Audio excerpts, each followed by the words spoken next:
Ya, silakan dimulai. Baik, Ustaz. Baik, Assalamualaikum warahmatullahi wabarakatuh. Waalaikumsalam. Alhamdulillah wa kafa wassalatu wassalamu ala nabiyhi mustafa wa ala alihi wa sahbihi wa man wafa. Alhamdulillah, puji syukur kita panjatkan kepada Allah Subhanahu wa taala karena berkat rahmatnya kita masih bisa berkumpul bersama-sama menimba ilmu dari pemateri kita yang Masya Allah luar biasa ini. Ya, dan ini sudah pertemuan kita yang ketiga ya, meskipun dilaksanakan secara daring. Baik, sebelumnya kami sapa terlebih dahulu pemateri kita. Assalamualaikum Ustaz. Gimana kabarnya Ustaz? Alhamdulillah, baik.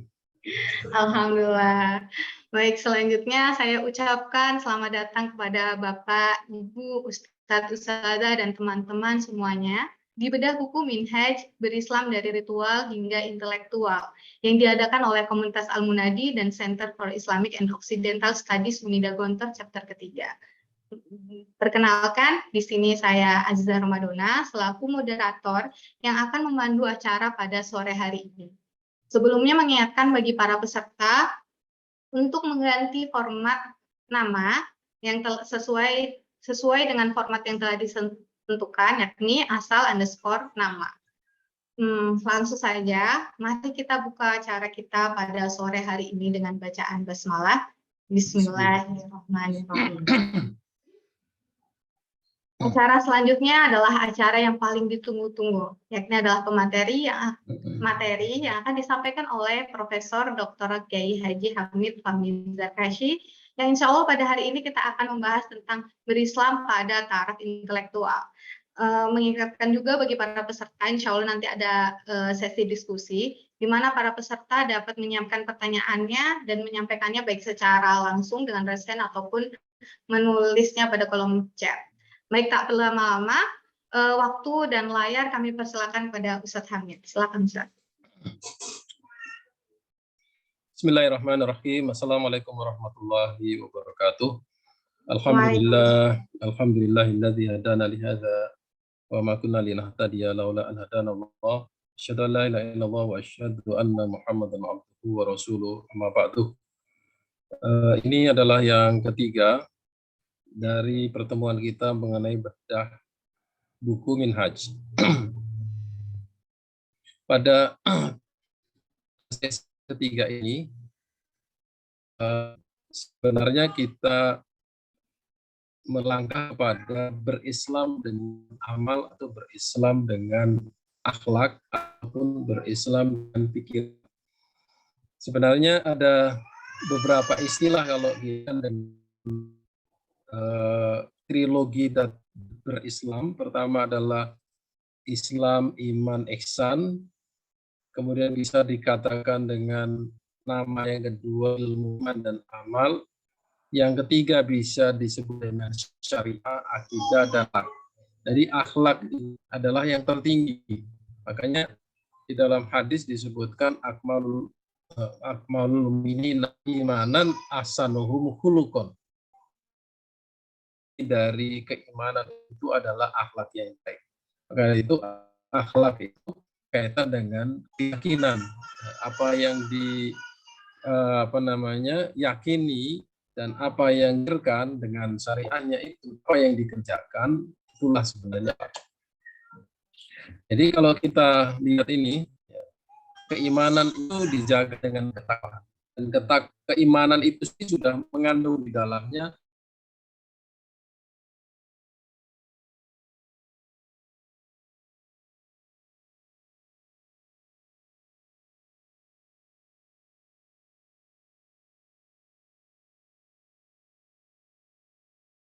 Halo, Tes.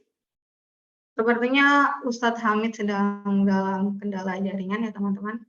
Ya, baik. Sudah.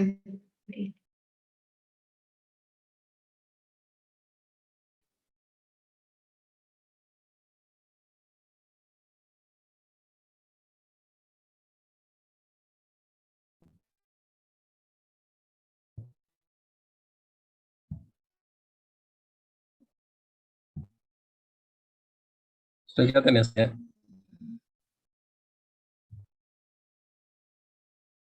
Oke, bisa saya dengan Sudah bisa terdengar, Ustaz. ya. Alhamdulillah. Jadi tahapan ini perlu kita pahami bahwa Islam adalah ilmu, iman adalah keyakinan, dan akhlak adalah amal.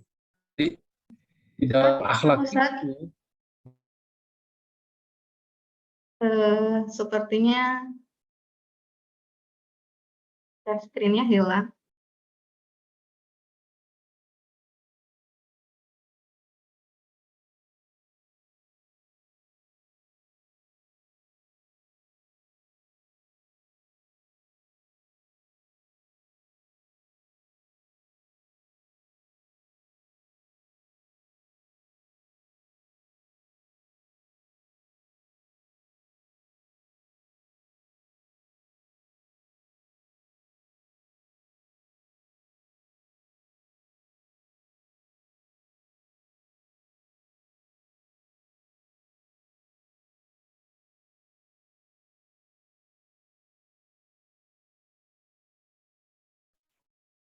gua internet kayak ini. Kita teruskan dulu. Enggak. Ya, jadi iman adalah satu keyakinan yang di dalam sama dengan dianggap basic belief.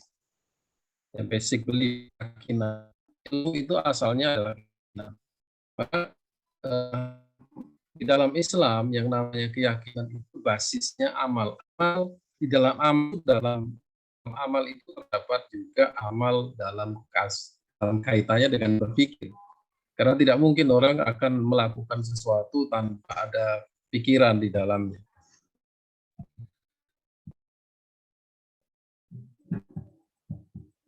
Oh, sebentar.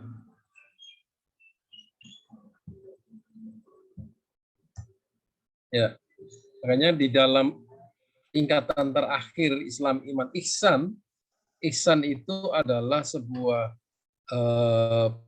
posisi, sebuah tingkat di mana pikiran, perkataan, perbuatan, perasaan, dan penglihatan itu sudah betul-betul berbasis kepada Islam dan iman yang diproteksi dengan takwa. Jadi ihsan ini holistik, ya. Ada perbuatan, ada perkataan, ada sikap, ya, ada amar ma'ruf juga, ya, dan lain sebagainya. Sekarang kita kaitkan dengan bagaimana berpikir yang berbasis kepada syariah, akidah, dan akhlak. Ya, ini ingredientnya seperti begitu. Ya. Ketiga hal itu sebenarnya adalah worldview. Ya, kalau kita bicara worldview dalam terminologi ataupun terminologi khusus, yang umumnya itu dalam definisi orang orientalis adalah pikiran, keyakinan, dan perbuatan yang menjadi motor perubahan sosial dan moral.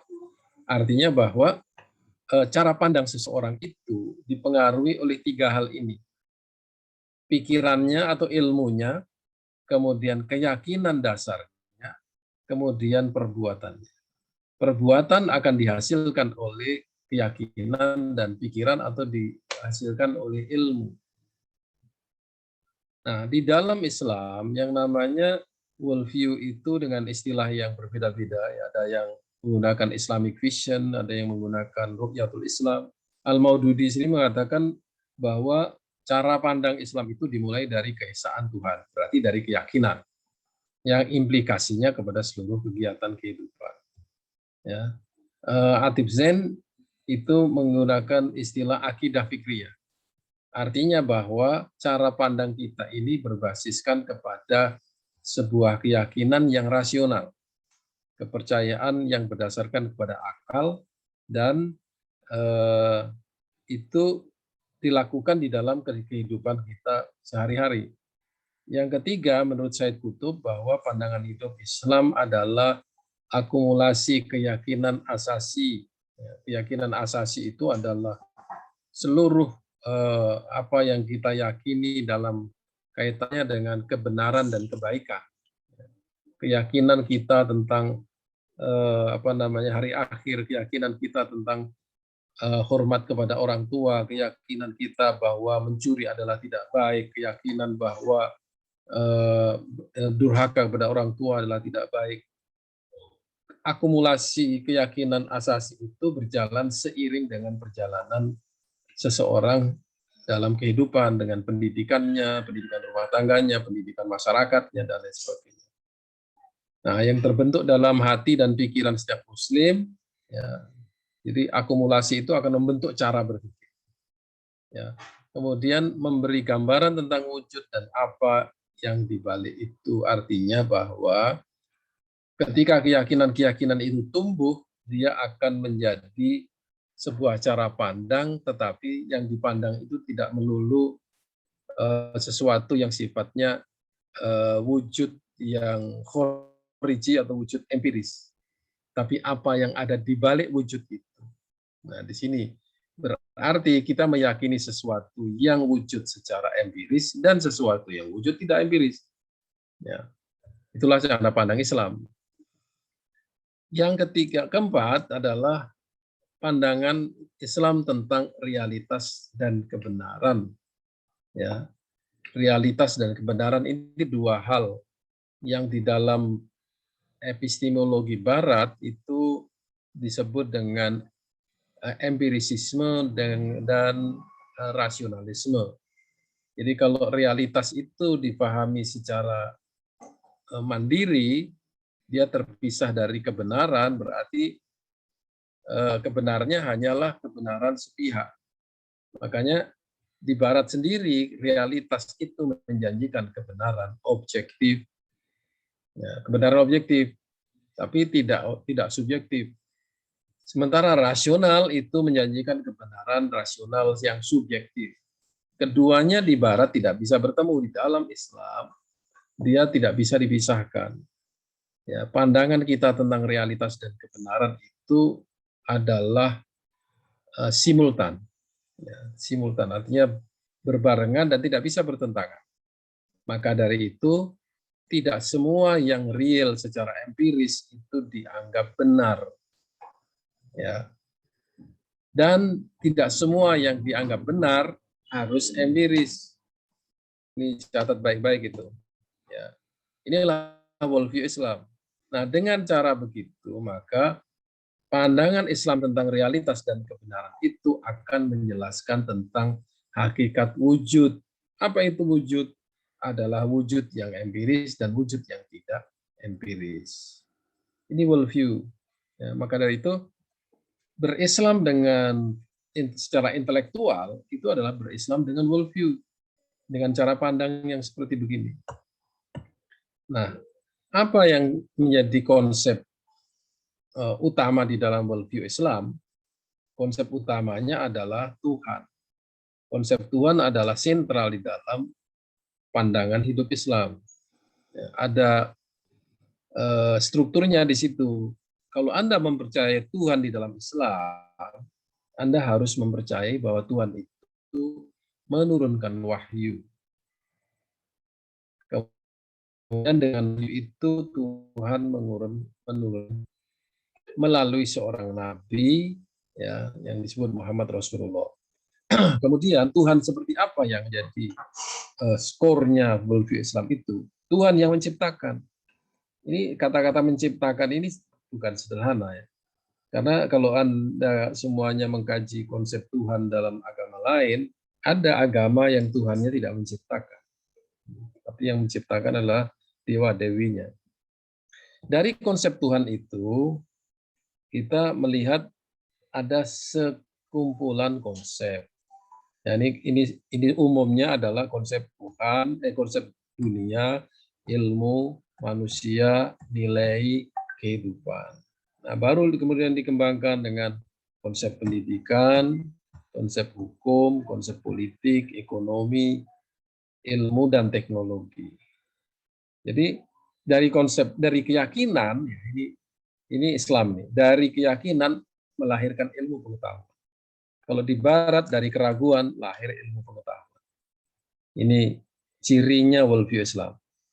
Kok bisa dari keyakinan menjadi ilmu pengetahuan? Ya, kita membuktikan keyakinan kita itu melalui cara berpikir yang rasional. Ya.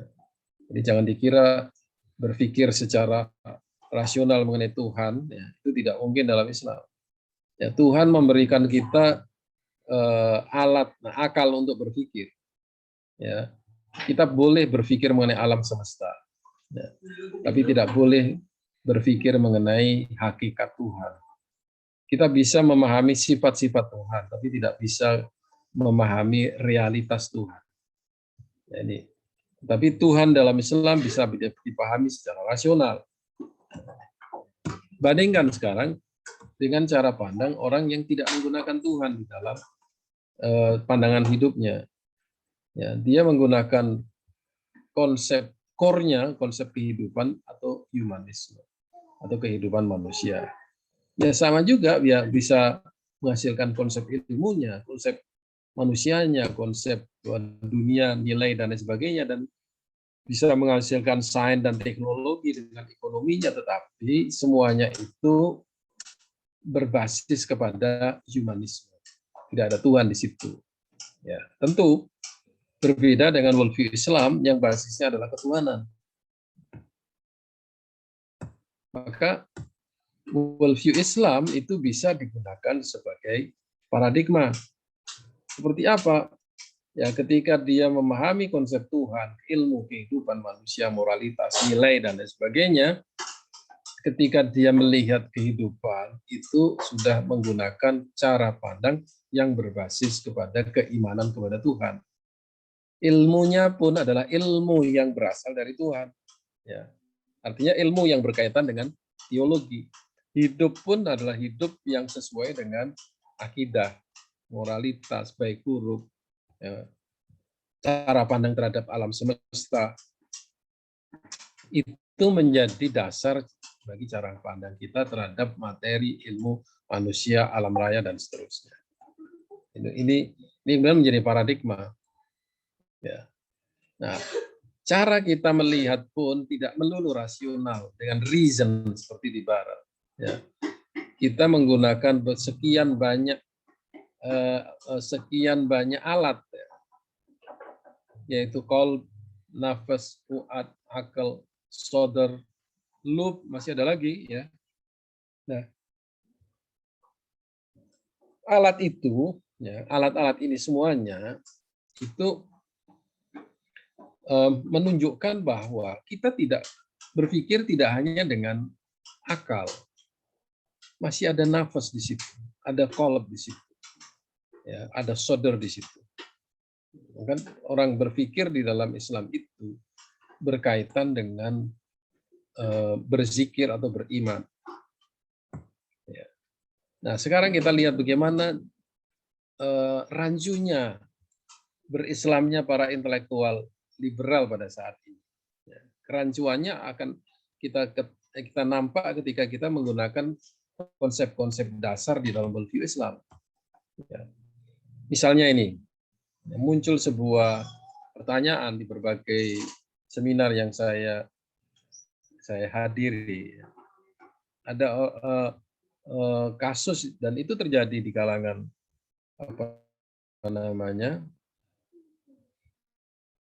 di kalangan para cendekiawan.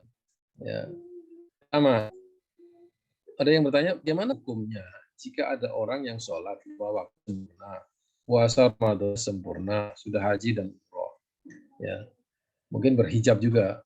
Kemudian dia mengatakan bahwa semua agama itu sama benarnya. Menjadi homo atau lesbi itu fitrah. Kodifikasi Al-Quran itu hanya rekayasa Quraisy yang dipimpin oleh Utsman bin Affan dan sebagainya. Coba kita bayangkan, keimanan, ya, orang yang menjalankan sholat 5 waktu, puasa, haji, umroh.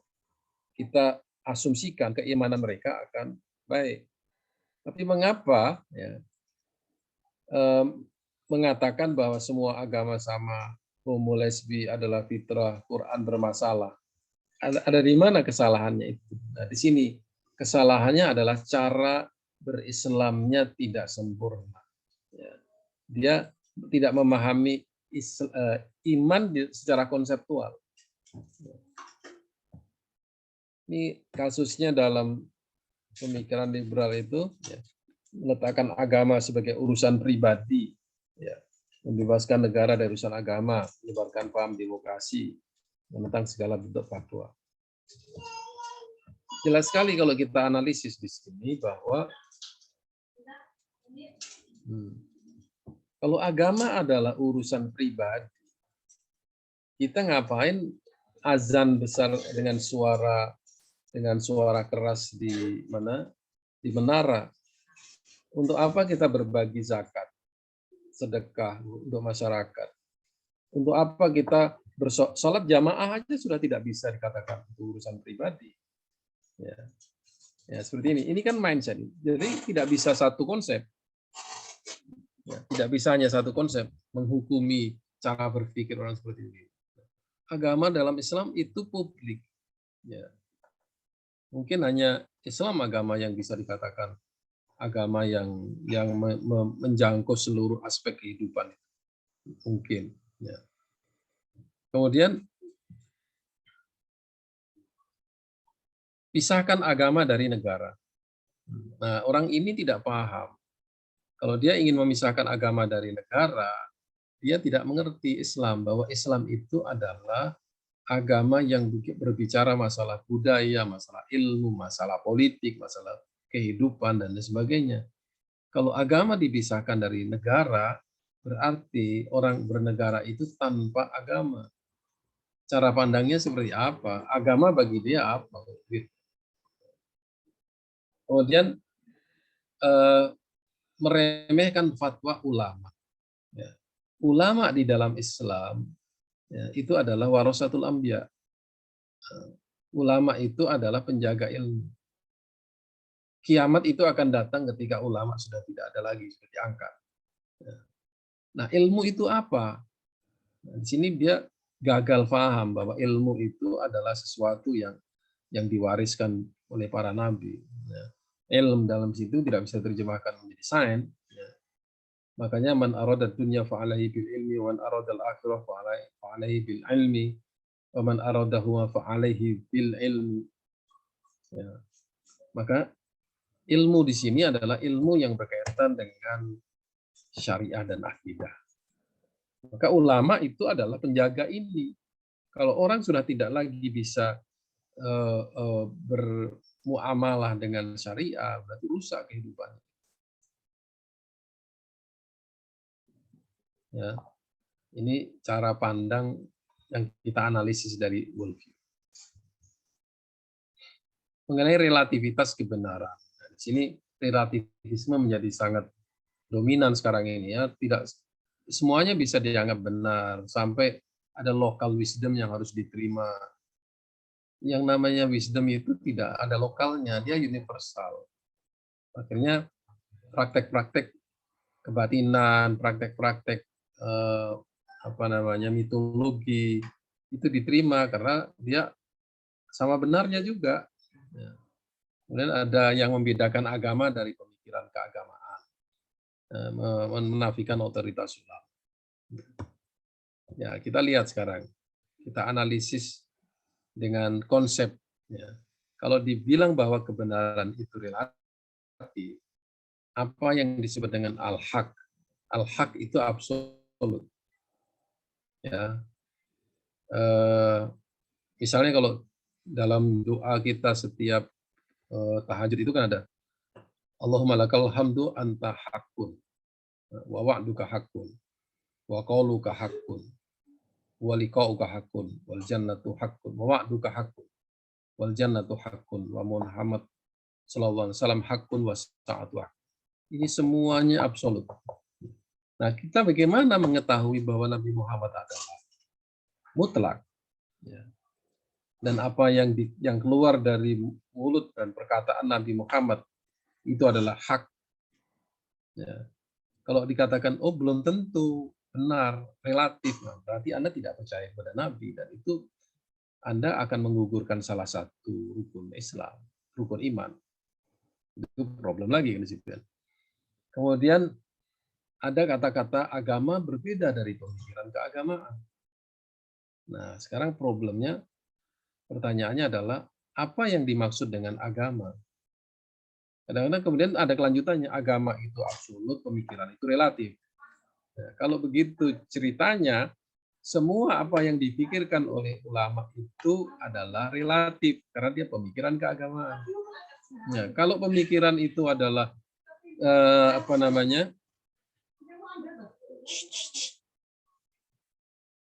Kalau pemikiran itu adalah pemikiran manusia dan manusia itu dianggap relatif, berarti ya keberagaman kita bermasalah. Nabi pun manusia, ya ulama manusia. Jadi yang mana yang benar? Saya pernah bertanya kepada Prof. Alatas mengenai hal ini. Kemudian dia menantang balik tanyakan kepada orang-orang itu, bedakan di mana bedanya pemikiran keagamaan dan agama. Kalau saya katakan bahwa Tuhan Allah itu adalah satu, pertanyaannya itu Tuhan itu adalah satu dan Tuhan itu tidak mempunyai sekutu, Tuhan itu tidak mempunyai anak, Tuhan itu tidak mempunyai apa namanya kawan dan sebagainya. Itu pemikiran agama atau agama. Itu jadi jelas sekali di situ. Tidak bisa ada unsur agama di dalam pemikiran keagamaan. Ada yang absolut dan ada yang relatif di dalam pemikiran keagamaan para ulama. Di sini orang mencoba untuk merelatifkan pemikiran itu karena di situ akan berpikiran bebas, liberal, siapa saja berpikir berhak dia untuk mengatakan bahwa ini adalah pemahaman saya tentang agama. Kalau begitu caranya, bubar ini agama. Semua orang nanti akan mempunyai ijtihadnya sendiri-sendiri. Kemudian ketika otoritas ulama dipertanyakan, orang yang seperti ini adalah orang yang sudah tersekulerkan. Karena sekularisme itu adalah menafikan sesuatu yang sifatnya sakral dan menafikan otoritas. Bahkan yang namanya relativisme itu dengan nihilismenya itu menafikan kebenaran mutlak. Tidak ada kebenaran mutlak. Semua dianggap benar atau semua dianggap salah. Di sini kita sudah kalau kita berpikir seperti itu, kita sudah kehilangan adab, kehilangan ilmu bagaimana meletakkan sesuatu pada tempatnya. Itu mana adab.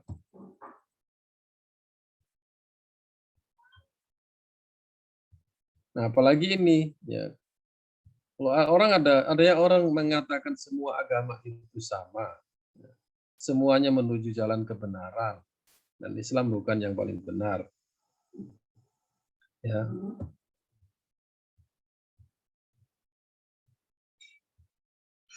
Ya, kita kembali dulu yang dimaksud agama itu apa? Ya, konsep din dalam Islam itu bukan sekedar beriman atau percaya kepada adanya Tuhan. Ya, din itu adalah sebuah institusi. Di dalamnya ada Tuhan, ada wahyu, ada Nabi Muhammad, ada Nabi yang membawa wahyu. Kemudian wahyu itu sendiri sebagai aturannya. Nah, kalau semua agama sama, berarti pertanyaannya adalah di mana kesamaannya itu? Tuhannya kita tanya dulu. Apakah Tuhannya sama? Ternyata tidak sama. Namanya aja juga beda. Ya. Kemudian ritualnya, syariatnya, apakah sama soalnya? Ternyata berbeda juga. Ya. Kemudian baik dan buruk menurut agama-agama yang sekarang ini ada juga tidak sama. Ya. Kebaikan di dalam Islam itu kebaikan yang universal dan komprehensif, holistik. Ya. Seorang yang baik itu adalah orang yang menjalankan syariah, mensucikan dirinya. Ya, bukan tangan aja nih kita bersuci itu. Ya, mensucikan diri dengan melakukan sholat. Ya. Kemudian sholat itu didahului dengan pensucian fisik juga. Nah itu.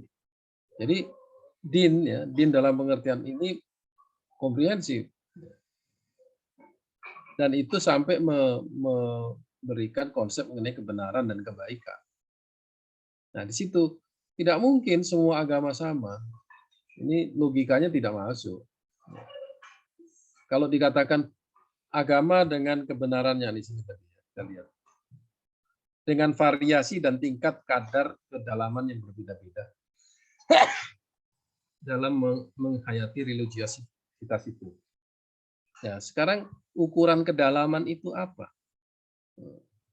Ukuran kedalaman, tingkat dan kadar kedalaman. Tingkatnya apa? Ya. Kalau dalam satu keluarga besar kita jalan menuju kebenaran yang tidak pernah ada ujungnya. Kalau tidak ada ujungnya berarti absolut dong. Nggak ada ujung. Semua yang relatif itu ada ujungnya. Jadi ini tidak pernah ada ujungnya berarti unlimited. Ya, unlimited. Kalau tidak terbatas maka dia absolut. Ini tentu ini pernyataan yang tidak bisa dipertanggungjawabkan.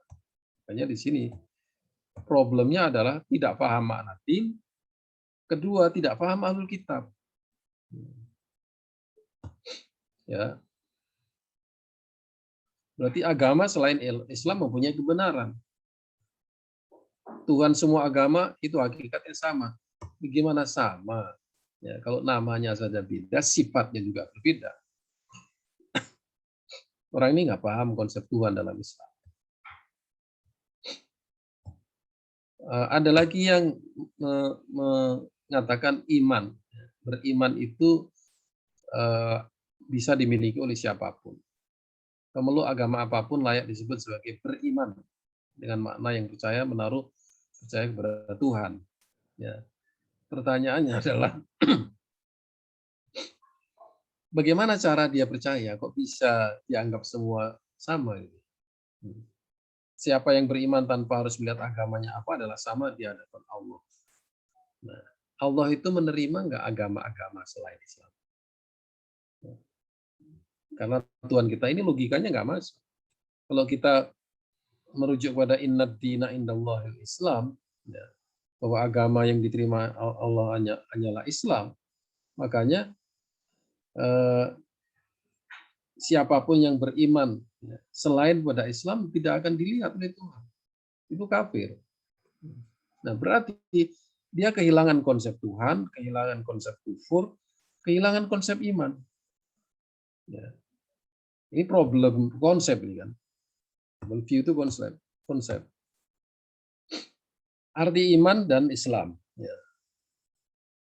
Semua pemeluk agama apapun disebut beriman, dari mana dia akan bisa mengatakan beriman? Arti Rob, orang yang beragama lain itu tauhidnya ada di dalam tingkat tauhidur rububiyah. Ya. Tetapi belum sampai pada tauhid uluhiyah. Belum sampai Allah. Ada Rob. Ya. Mereka mengakui ada Tuhan. Itu namanya Rob. Robbul Alamin. Ya. Mengakui ada Tuhan semesta alam. Tetapi Tuhannya namanya siapa? Nah, di situ masalah. Ini berkaitan dengan cara pandang tentang LGBT. Dia begitu dikuasai oleh paham feminisme, LGBT, kesetaraan gender, dan lain sebagainya, sampai-sampai seorang profesor pun dia melegalisir atau melegalkan homoseksualisme.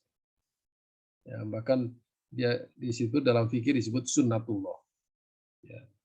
Perilaku yang bersifat konstruksi manusia jika hubungan sejenis dan baik sungguh-sungguh menjamin kepada pencapaian tujuan dasar tadi, maka dapat diterima. Ini profesor ini. Ya. Coba kita lihat. Dia tidak paham apa yang disebut dengan konsep nikah, konsepnya.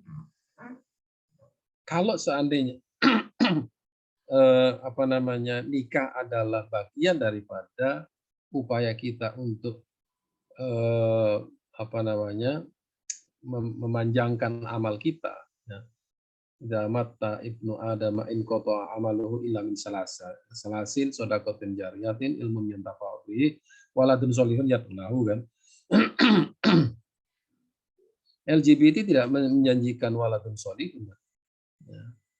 Orang tuanya aja tidak soleh, apalagi waladun sholihun, dan tidak mungkin dia punya anak. Di situ problemnya nikah. Nikah untuk apa? Ya. Dia tidak ngerti konsep nikah itu. Ya, nikah itu adalah sunnahku. Barang siapa abghadu an sunnati falaisa minni. Siapa yang tidak suka dengan nikah bukan dari golongan Nabi Muhammad. Kok bisa dia diterima imannya di sini coba? Kok bisa dia menjadi sunnatullah? Kan bertentangan itu. Ya. Jadi perilaku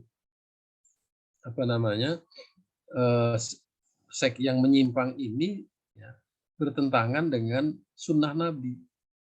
Laisa minni, bukan dari golongan Nabi. Kok bisa dia diterima dan dianggap sunnatullah? Kan ini logika yang sangat mudah sekali disalahkan.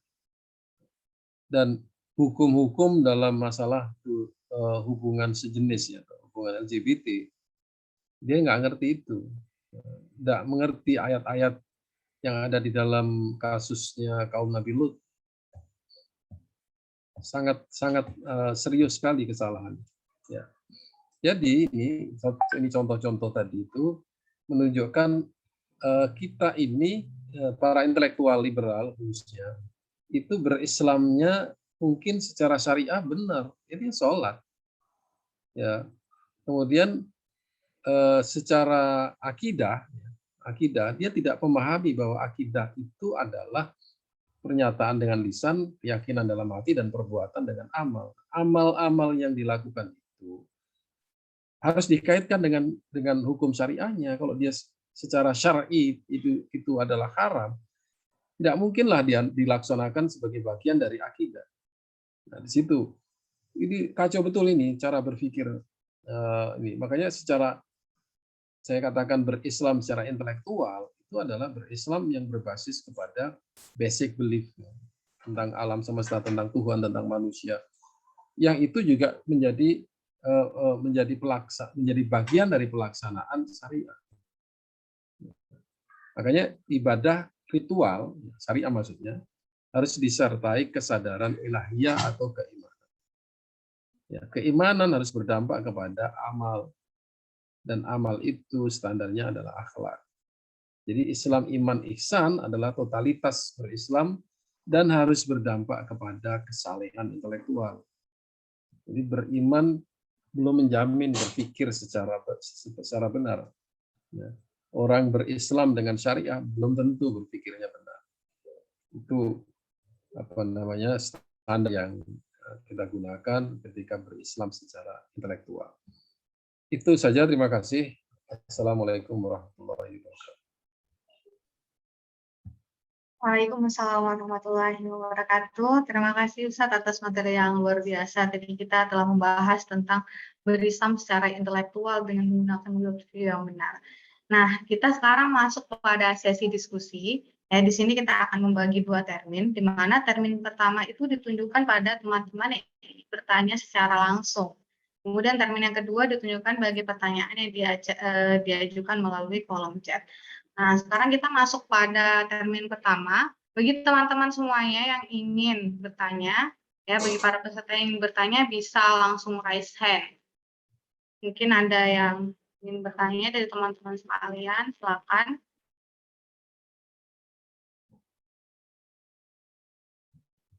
Oke, ini ada yang raise hand. Silakan. Silakan langsung unmute. Saudara Muhammad Hari Aditya. Silakan.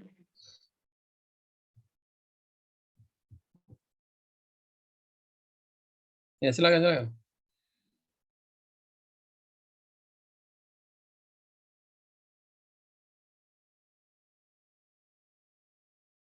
Belum di unmute itu, nggak ada suaranya.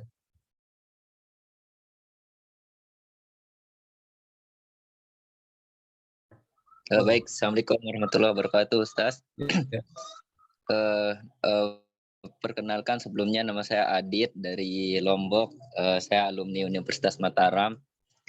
Saya juga baru selesai membaca karyanya Ustaz yang Minhaj.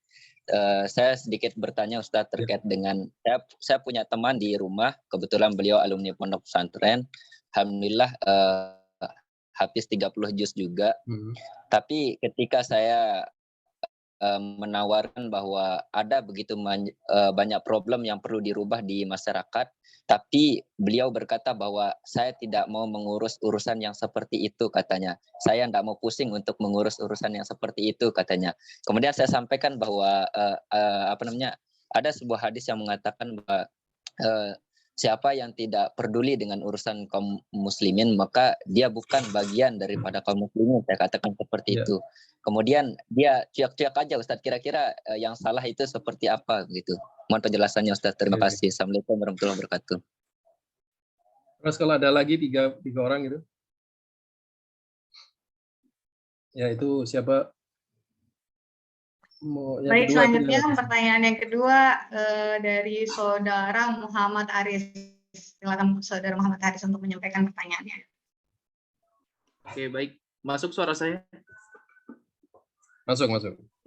Bismillahirrahmanirrahim. Assalamualaikum warahmatullahi wabarakatuh.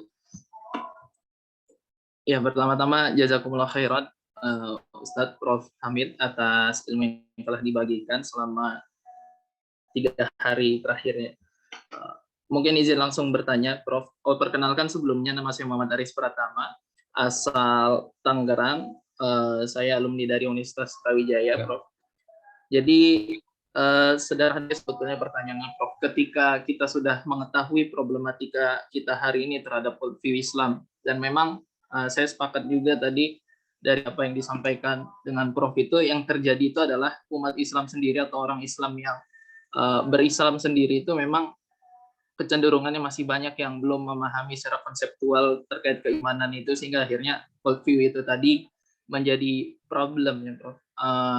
Nah, pada tahap ini sebetulnya kalau kita ingin merubah secara perlahan, Prof, keadaan umat atau keadaan masyarakat yang paling terkecil mungkin di lingkungan kita, itu langkah terbaiknya seperti apa sebenarnya, Prof? Bagaimana tahapan-tahapan dakwah yang terbaik dalam, apalagi ketika kita sudah memahami hal ini, kemudian kalau kita tidak seimbangi juga mungkin ya dengan kapasitas kita dalam dakwah, bisa jadi orang malah semakin tidak yakin atau malah makin menjauh bahkan dari kita sendiri seperti itu. Nah, yang banyak saya temui memang akhirnya adalah perdebatan seperti ini atau perdebatan secara epistemologi begitu ya, ketika ini dibawa ke ranah publik, bagi mungkin sulit akhirnya kita untuk memahamkan ini kepada orang yang kapasitas tadi kalau sempat terkait kualitas imannya itu masih rendah atau masih jauh ya dalam pemahaman sampai dia bisa memahami konsep keimanan itu. Nah, akhirnya bagaimana sebenarnya tahapan terbaik atau cara terbaik kita seperti itu ya untuk perlahan merubah pelan-pelan pemahaman ini ada di masyarakat. Mungkin itu saja, Prof. Terima kasih. Wassalamualaikum warahmatullahi wabarakatuh. Satu lagi. Mungkin ada yang mau bertanya, satu lagi. Bagi peserta yang mau bertanya bisa langsung press sign. Oke. Dari Madan. Dari Malang. Silakan Saudara Madan. Ya, terima kasih kesempatannya Mbak Azizah dan Prof. Hamid. Di awal sebelumnya saya telah hadir, tapi saya ingin bertanya sebenarnya sejak sesi 2 kemarin, tapi nggak kesampaian. Jadi saya coba tanya sekarang ini, Prof. Saya ingin nanya tentang ini sih. Kan Islamic worldview itu sesuatu ini ya, basic belief gitu. Itu bisa ditanam di diri kita ya. Cuman yang ingin saya tanyakan, gimana caranya supaya kita nih yang baru belajar tentang kayak gitu, tapi ada di lingkungan yang masih awam sama Islamic worldview tadi ya, sama cara pandang Islam. Gimana cara mempertahankan kita nih yang lagi belajar itu tetap konsisten belajar, tetap konsisten menanamkan nilai-nilai itu sama cara pandang kita. Padahal kita di lingkungan yang kita nggak bisa nolak, kita ada di lingkungan situ dan ya mau gimana lagi kita harus di situ, dan gimana caranya biar kuat. Itu yang pertama, Prof. Terus yang kedua terkait ini sih, islamisasi ilmu pengetahuan ya. Kan modernitas itu banyak memberikan manfaat ke kita ya. Mungkin dari kesehatan, dari ilmu pengetahuan juga kita bisa ada di sini di majelis virtual ini karena mungkin modernitas atau teknologi. Tapi kan banyak juga sisi negatifnya, dampak buruknya tuh banyak banget. Nah itu kalau misalnya kita mau mengislamisasi modernitas, mau mengislamisasi ilmu pengetahuan hari ini lah, Itu kira-kira dimulai dari mana ya, Prof? Atau mungkin dari saya pribadi nih sebagai seorang yang awam harus ngapain gitu step awalnya gitu. Mungkin itu Prof. Ya. Terima kasih banyak. Baik. Oke, saya jawab dulu ya. Baik, Prof. Silakan. Dari Saudara Adit, perlu Anda tahu bahwa seorang hafal Al-Quran belum tentu paham. Ya, seorang yang hafal Al-Quran, apalagi kita orang Indonesia yang tidak paham bahasa Arab. Kalau orang Arab mungkin mereka paham karena beberapa kalimat di dalam Quran itu sama. Tapi ada juga orang Arab sendiri tidak mengerti apa yang dimaksud dalam Al-Quran itu. Ya. Nah, apalagi orang Indonesia, dia hafal Al-Quran, dia merasa sudah soleh di situ. Jadi ada satu kesalahan besar. Quran itu adalah ilmu, Quran itu adalah makanan. Kalau dia menghafal, dia belum tentu memakan isi Al-Quran. Nah, kalau dia memperlakukan Al-Quran sebagai ilmu, sebagai sumber ilmu pengetahuan, tentu di situ banyak sekali ajaran yang menyuruh kita untuk merubah masyarakat. Wa man ra'a minkum munkaran falyughayyirhu biyadihi. Kalau dia menghafal Al-Quran kok tidak peduli dengan urusan sosial, nggak ngerti hadis itu, berarti ini orang hanya hafal. Tapi ini yang menjadi petakannya di sini ya. Hafal Al-Quran saja tidak tidak menjadikan orang itu cerdas dan orang itu berpengetahuan luas. Nah, tadi Anda sebutkan hadis itu, ada hadisnya man lam yahtam bi amril muslimin falaisa minni. Ya, orang Islam yang tidak peduli dengan urusan umatnya, bi amril muslimin, dengan urusan orang Islam, bukan dari golongan Nabi Muhammad. Jadi Anda menghafal Al-Quran saja, ya Anda mungkin dapat pahala itu, tapi Anda dapat dosa kalau Anda membiarkan kejadian di sekitar Anda yang merupakan kemungkaran dan itu adalah merusak masyarakat. Tidak bisa. Anda tidak bisa menutup telinga. Nah, di sini ada hadisnya. Man kana yu'minu billahi wal yaumil akhir fala yu'dhi jarahu fal yukrim dhaifahu, ya. Fal yakul khairan aw liyasmut. Ya. Itu 3 contoh aja. Siapa yang beriman kepada Allah dan hari akhir supaya menghormati tamu. Kedua, supaya tidak menyakiti tetangganya. Ya, berarti itu kan peduli dengan lingkungan, dengan masyarakat. Kalau dia tidak peduli dengan itu, dia tidak beriman kepada Allah dan hari akhir. Ataupun imannya dia kurang. Jadi iman itu banyak caranya. Ya, kalau dia mengingkari iman yang satu, kemudian mengimani yang lain, berarti keimanannya itu minim. Ya, itu kalau dalam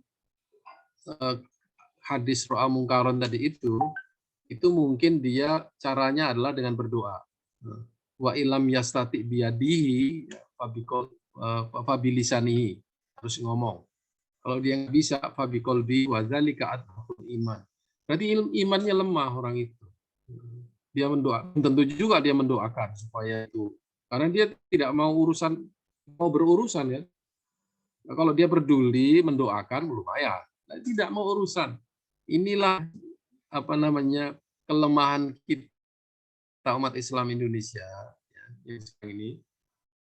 Orang-orang Islam yang sekian banyak itu kebanyakan tidak peduli dengan urusan umat Islam. Tidak peduli memilih pemimpin, nggak memilih pemimpin daerah, tidak peduli.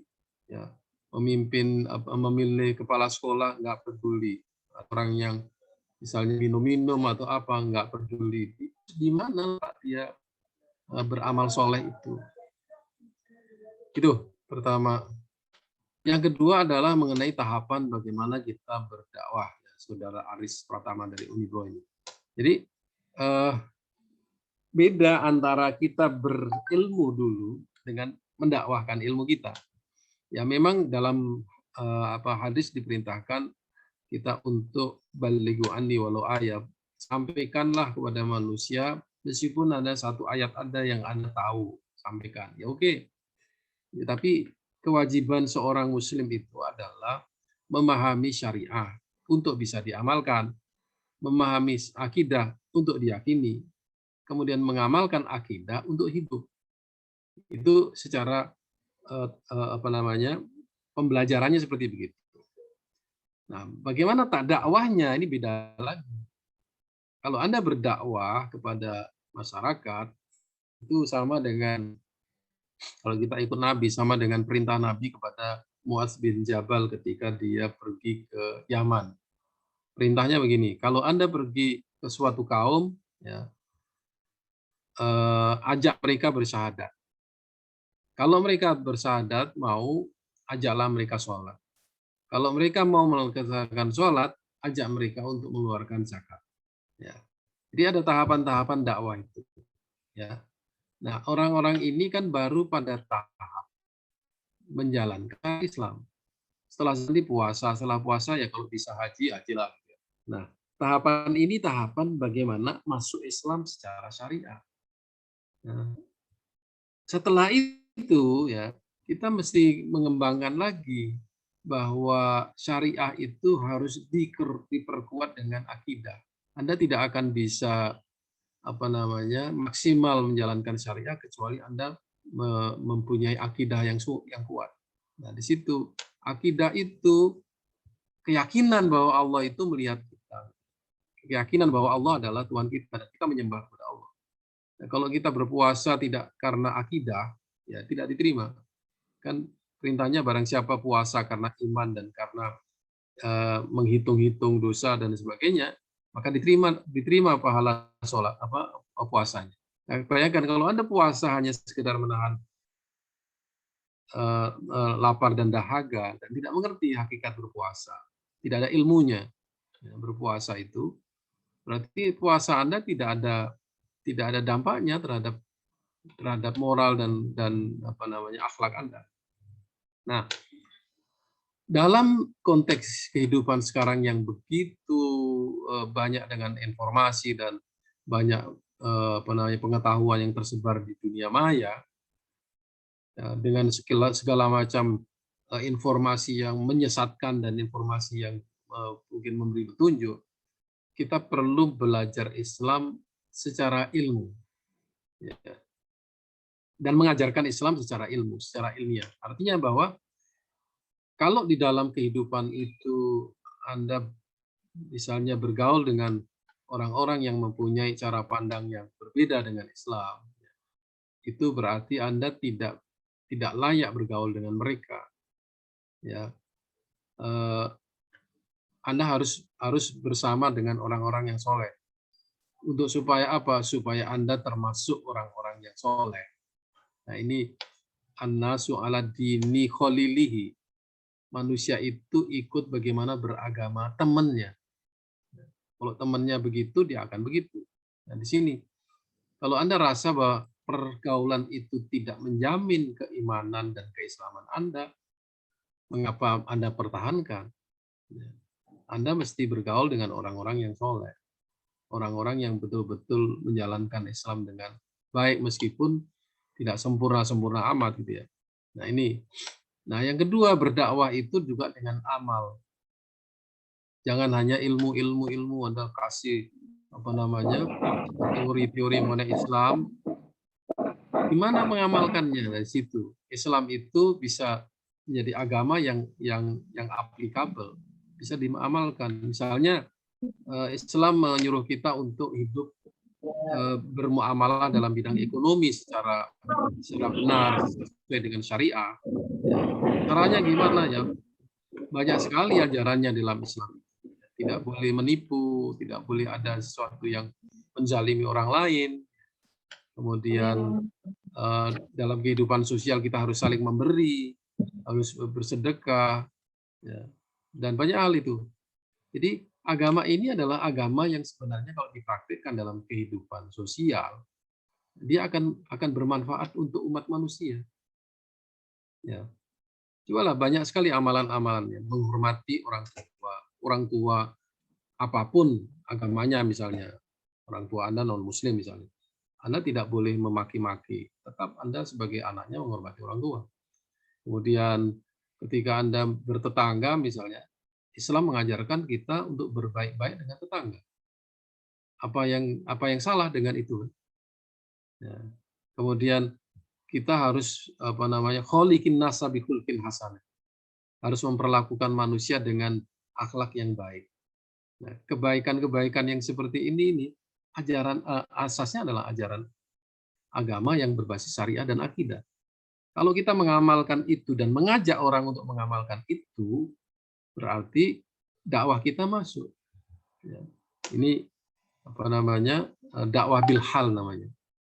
Jadi banyak sekali cara kita berdakwah. Dengan ilmu bisa, tergantung masyarakatnya itu seperti apa. Kalau masyarakatnya orang minal masakin, ya orang-orang miskin, dia dakwahnya dengan harta. Dia dientaskan kemiskinannya, kemudian diberi santunan, diberi modal berusaha. Itu adalah cara kita berdakwah kepada mereka. Nah, kalau yang di hadapan kita adalah para cendekiawan, kita menggunakan logika, menggunakan nalar. Dan Islam sangat banyak logika yang digunakan. Ketiga, pertanyaan Saudara Ramadan mengenai Islamic worldview. Ya, Islamic worldview ini sebenarnya bisa rumit dan bisa mudah. Ya, bisa dikatakan rumit karena di dalamnya ada segudang konsep. Ya, worldview Islam itu. Tetapi kalau untuk orang awam, simpel aja sebenarnya. Cara pandang kita itu berbasis kepada basic belief.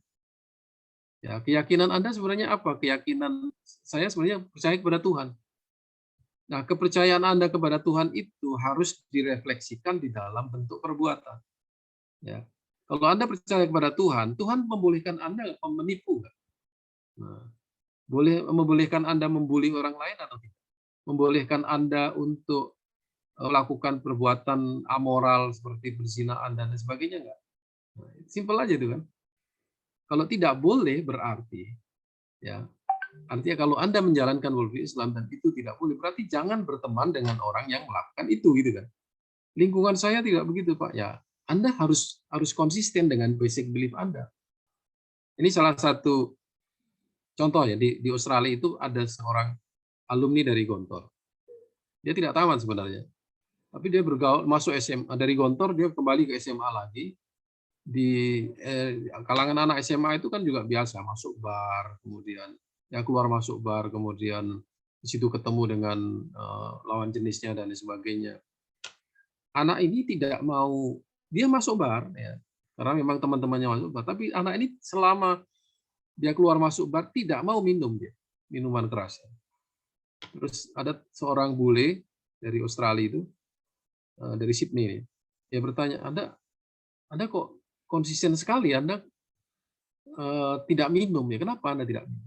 Dia bilang, saya nggak boleh minum, saya seorang Muslim dan saya tidak boleh minum. Nah, kemudian penasaran nih orang ini, dia akhirnya akrab dengan Muslim tadi itu, kemudian sering main ke rumahnya, diperlakukan dengan secara baik, ya seperti orang tuanya menganggap seperti anaknya sendiri.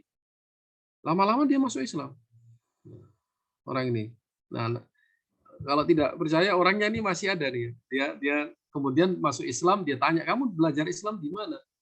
Di Gontor Indonesia. Oke, saya mau belajar ke sana. Saya masuk Islam dan saya mau belajar Islam. Akhirnya dia mondok di Gontor sampai selesai. Hanya karena apa? Melihat orang yang konsisten dengan basic belief-nya. Padahal yang dia pertahankan cuma tidak minum aja. Ya, tidak minum, tidak bergaul dengan wanita, punya konsisten dengan hal-hal yang basic aja. Itu cara kita mempertahankan worldview kita. Ya. Jangan kemudian Anda ikut-ikutan dengan lingkungan, Anda berarti lemah.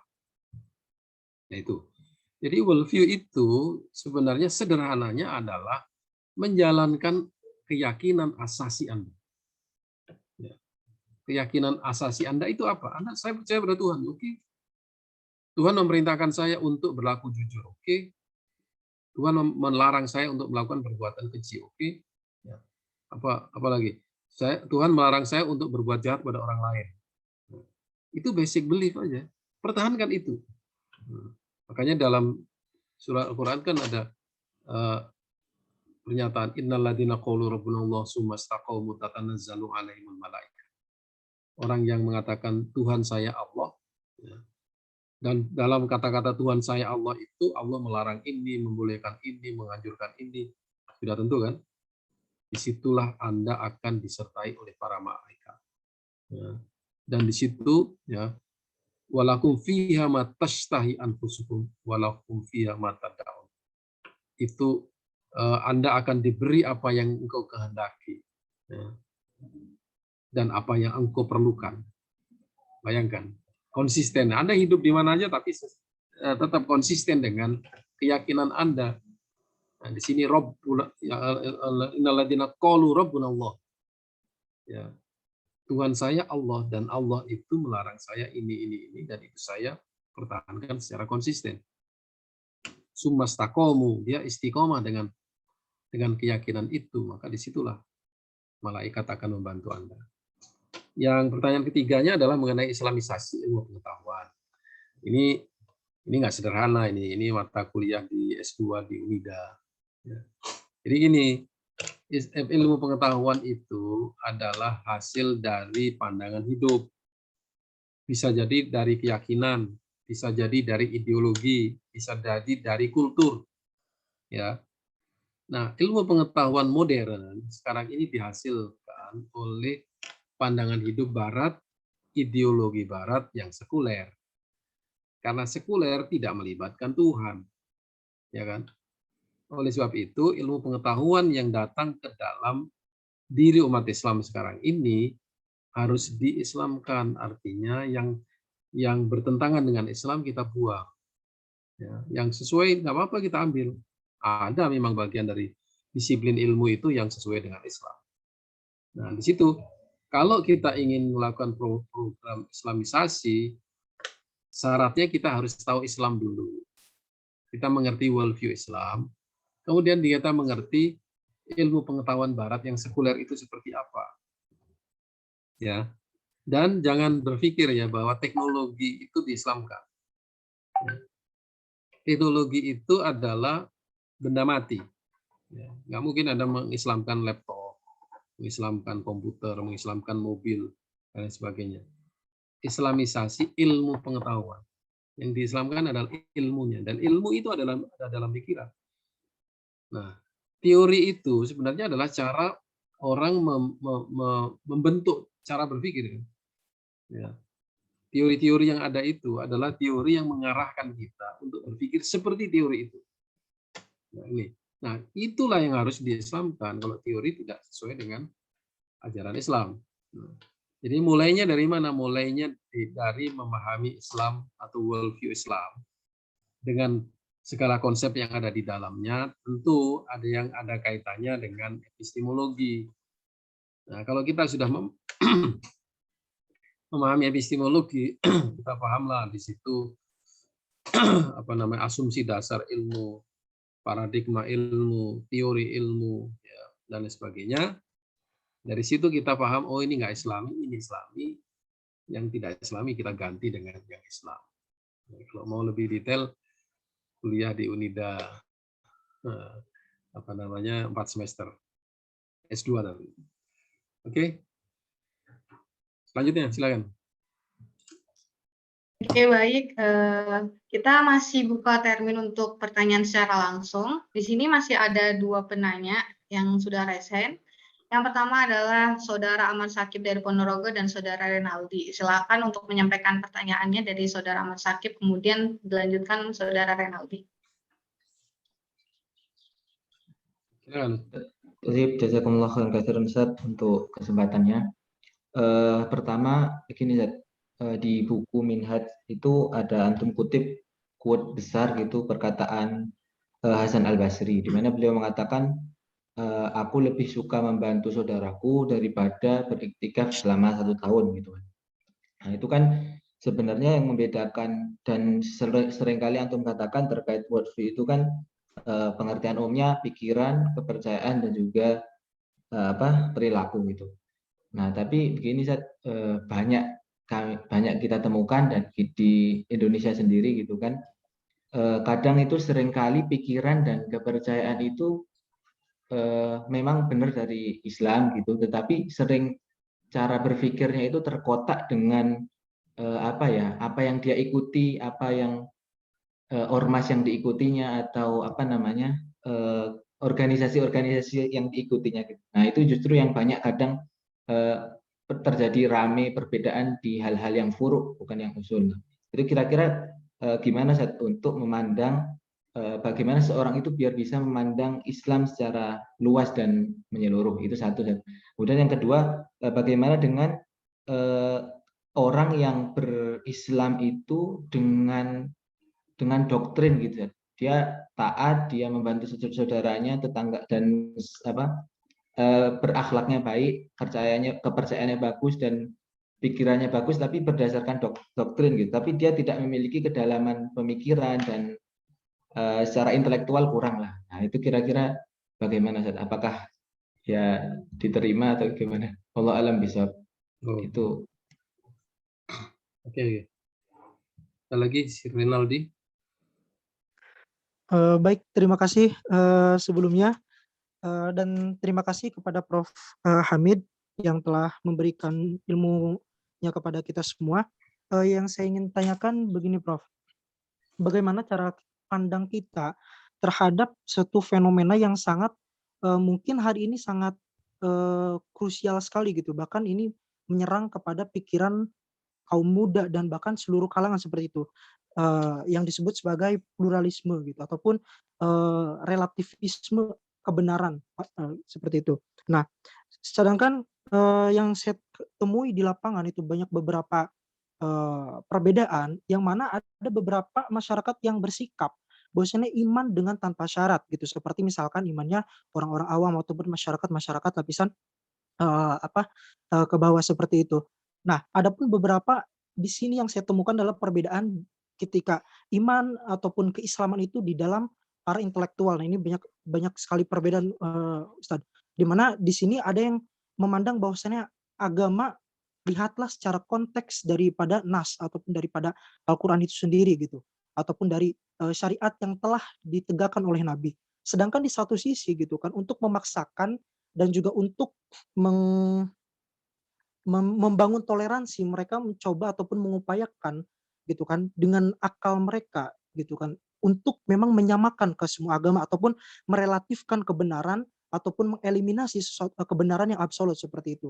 Sehingga di sini muncul beberapa misalkan filsafat perennialis yang memandang bahwa alam semesta ini merupakan susunan yang hierarkis gitu, sehingga sesuatu yang absolut itu harus menerjemahkan diri sehingga untuk bisa dipahami oleh benda-benda materi gitu. Sehingga di sini konsep relatif kebenaran itu berlaku seperti itu. Nah, jadi dan juga ini bagaimana menurut Prof sendiri gitu terkait cara pandang yang seperti ini gitu. Nah, di satu lain juga saya temukan gitu di beberapa kalangan para pegiat keilmuan dari kalangan pemuda khususnya misalkan teman-teman saya seperti itu, banyak yang mereka bertanya ataupun terlalu banyak konsep teodisi di dalam hidupnya seperti itu. Seperti misalkan jika memang hanya Islam yang absolut, maka bagaimana dengan ribuan manusia yang ada di muka bumi yang tidak mengenal Islam seperti itu. Dan ini akan mencederai tentang masalah keadilan Tuhan seperti itu, Ustaz. Dan mungkin itu pertanyaannya. Dan yang kedua mungkin saya ingin coba lebih memahami apa perbedaan antara Islamisasi, integrasi dan juga naturalisasi, Ustaz. Mungkin terima kasih. Sekian dari saya. Assalamualaikum warahmatullahi wabarakatuh. Ya. Ustadz, ini mungkin ada satu lagi pertanyaan yang akan ditanyakan secara langsung. Baik, silakan untuk Ustadz Tajuddin. Ya, terima kasih. Assalamualaikum warahmatullahi wabarakatuh. Waalaikumsalam, Tajuddin. Ustaz, ini karena fenomena yang ada di lapangan ini, kejadiannya pada umumnya itu umat Islam kalau kita memberikan suatu masukan jika dalam hal politik itu melenceng dari suatu akidah. Nah, terkadang ada berpendapat jangan kaitkan masalah agama dengan politik.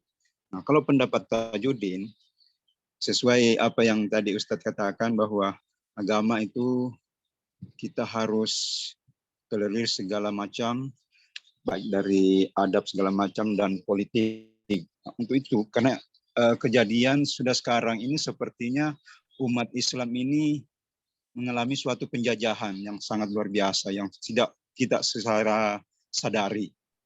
Karena di mana pemikiran-pemikiran elit-elit politik selalu mendoktrin kepada umat yang keras terhadap ilmu agama itu untuk bagaimana memperjuangkan hak-hak daripada umat yang sebenarnya di non muslim itu seolah-olah kita dipolitiki, jangan Islam masuk berpolitik karena merusak agama. Sebenarnya kalau misalkan berarti kalau kebanyakan non muslim, nah inilah yang sekarang terjadi sampai undang-undang apa segala macam dirubah.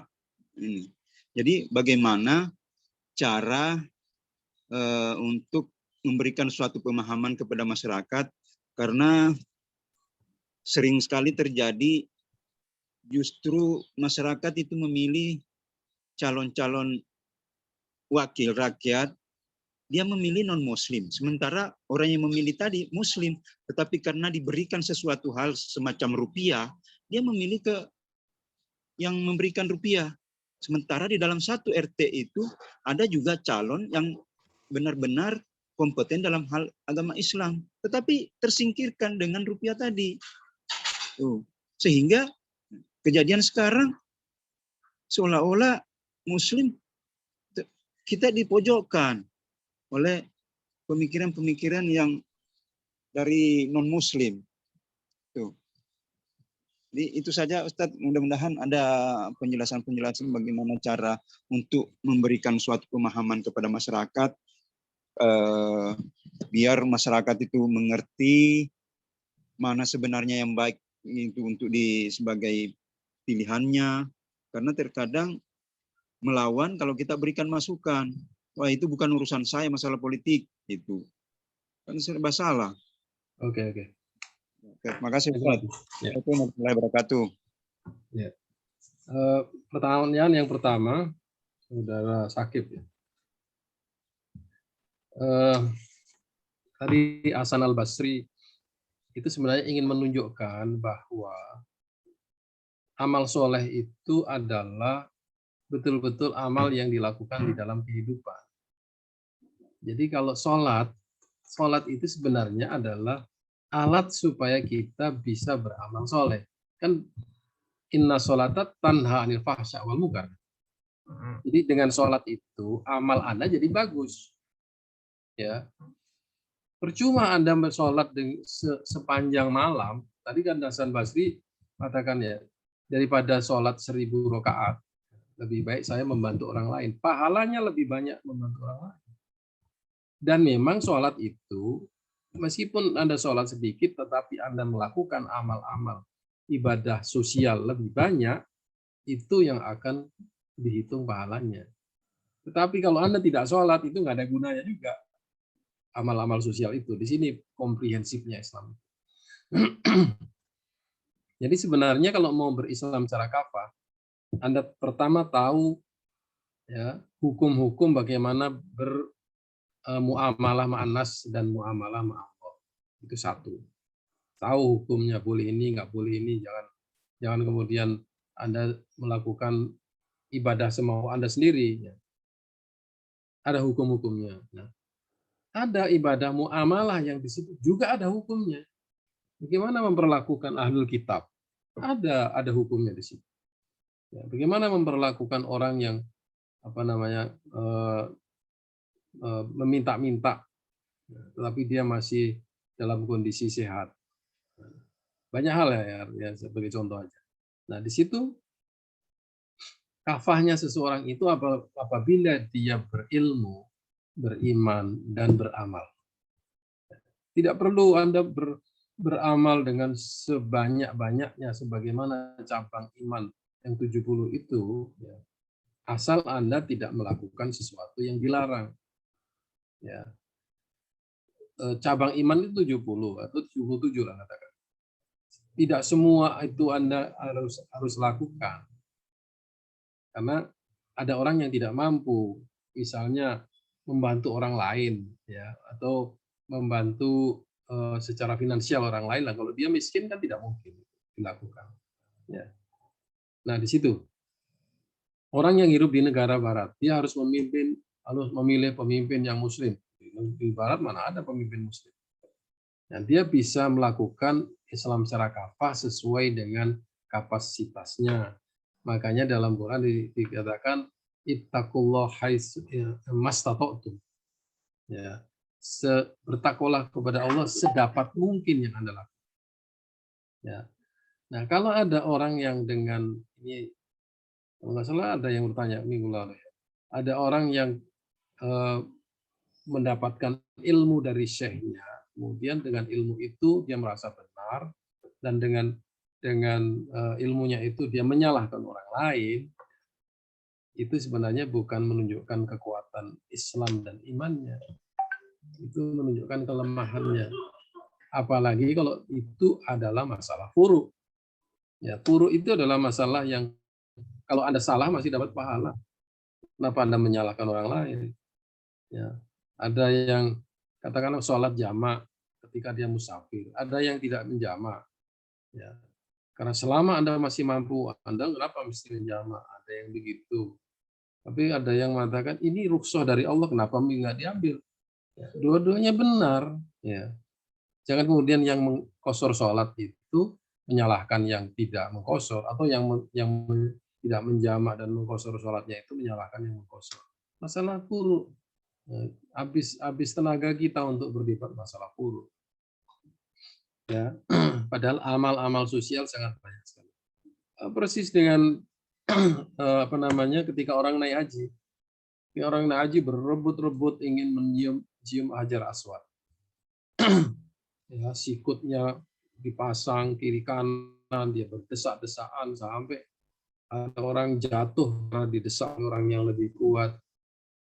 Dia sudah menyalahi muamalah ma'anas, padahal yang namanya mencium Hajar Aswad hanyalah sunnah.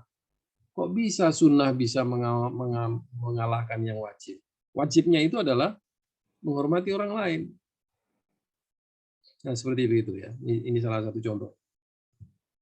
Yang kedua, Saudara Renaldi, berkaitan dengan pluralisme dan relativisme. Ya, ini memang ada alirannya. Alirannya itu adalah diantaranya yang Anda sebut tadi, perennialis. Perennialis itu aliran pluralisme agama yang mengatakan bahwa Tuhan itu secara transenden adalah satu.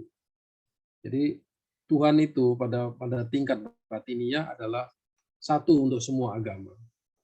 Nah, di sini masalah. Belum tentu satu, karena namanya juga beda-beda pada tingkat transenden. Ya. Kemudian orang yang bertoleransi itu menafikan hal-hal yang absolut. Ya, betul memang. Toleransi dalam pengertian yang salah itu ya adalah toleransi yang basisnya adalah kesamaan agama-agama. Ya. Nah, itu satu hal yang saya sebutkan di awal tadi salah. Ya. Ini satu kesalahan yang sangat fatal dan tidak bisa ditolerir. Tidak ada yang namanya agama yang sama. Ya. Tuhannya aja beda ya. Tuhan satu agama dengan yang lain itu beda. Kok bisa dikatakan agamanya sama? Ya. Ada aliran yang menyamakan itu. Oke, mengenai Islam itu absolut. Bagaimana dengan non-Muslim? Ya, kalau orang berpikir di luar konteks agama-agama, dia akan berpikir begitu.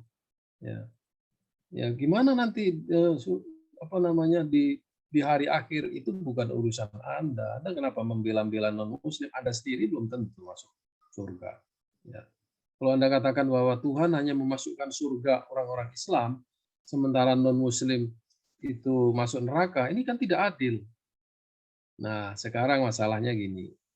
Apakah non-Muslim itu percaya surganya Tuhan, surganya Allah? Ya. Apakah non-Muslim itu percaya bahwa pencipta alam ini adalah Allah?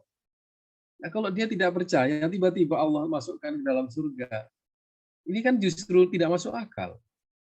Dia akan justru tidak akan adil kalau dia tiba-tiba masuk ke suatu tempat yang dia tidak inginkan. Misalnya orang Hindu, saya ingin ketemu Siwa ini, kok saya ketemu malaikat penunggu surga ini misalnya ya, kalau di surga, kalau neraka sekarang kan aneh. Saya ingin ketemu Brahma, ya, Tuhan saya orang Hindu, tahu kok saya ketemu dengan orang-orang yang di dunia yang saya tidak inginkan. Aneh itu kan. Tidak mungkin itu terjadi. Ya. Itu akidah Islam. Kita yakin aja bahwa ya, surga itu hanya untuk orang-orang yang percaya kepada Allah dan Rasul-Nya. Dan sudah diperingatkan bahwa di dalam Al-Quran, ya ayyuhan nas, wahai manusia-manusia, ya, percayalah ini adalah agama yang dibawa oleh Nabi Muhammad adalah untuk umat rahmatan lil alamin, untuk seluruh umat manusia. Ya, dan orang itu dengar, kecuali orang yang tidak pernah mendengar Islam, ya, kemudian dia tetap beriman kepada Tuhan yang satu, tapi dia tidak mendapatkan ajaran mengenai tauhid dalam Islam. Ya, bisa jadi dia diampuni oleh Allah. Tapi yang pernah mendengar Islam dan dia menolak untuk mengimani Islam dan beriman kepada Allah Subhanahu wa taala, itu di neraka.